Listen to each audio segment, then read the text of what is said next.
တကူလာမင်းနေမှာတက်တက်လို့ကစုံပလင်းလေးကြော်စားမယ်ဆိုပြီးလုံနေနေတက်တက်မလို့ဖဲနဲ့အမီးရဲ့ထွက်ရှဲကောင်းတဲ့ဝတ်တလုံးကစုံလေးဖြစ်သွားပါတယ်ရှင် Wait.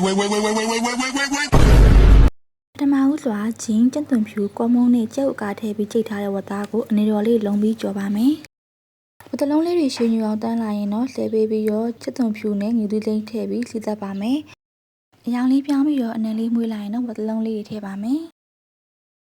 ဝတ်တလုံးလေးအနေငယ်ထည့်လိမ်ပေးပြီးတော့ကစုံရွက်လေးပါထည့်လိုက်ပါမယ်ရှင်ကစုံရွက်လေးကိုအထက်အောက်နှံ့သွားလို့တေချာလေးမွေပေးလိုက်ပါမယ်အရသာအတွက်ကြက်သားမို့အနေငယ်နဲ့စားနဲ့တခြားသုံးထားပါတယ်ရှင်ခရုလီမထည့်ထားပါဘူးရှင်အိမ်မှာကုန်နေလို့ပါထည့်ပြီးတော့ရတာဖို့ရှိတာပေါ့နော်ချီလို့တော့ရေအနေကြီးထည့်ပါမယ်ရှင်အဖုံးလုံးဝမအုပ်ပဲနဲ့ကစုံကြက်တဲ့ထိကြိုပေးရမှာပဲရှင်အဖုံးအုပ်လို့ရှိရင်မေးသွားမှာဆိုလို့ပါအခုဆိုရင်တော့စိမ့်ဆိုပြီးတော့စိုင်းစရာကောင်းတဲ့တလုံးကစုံလေးရပါပြီရှင်အားလုံးပဲသုံးဆောင်ကြပါအောင်လားရှင်အဆုံးလေးကြည့်ပေးကြတဲ့အတွက်ကျေးဇူးများတင်ပါတယ်ရှင်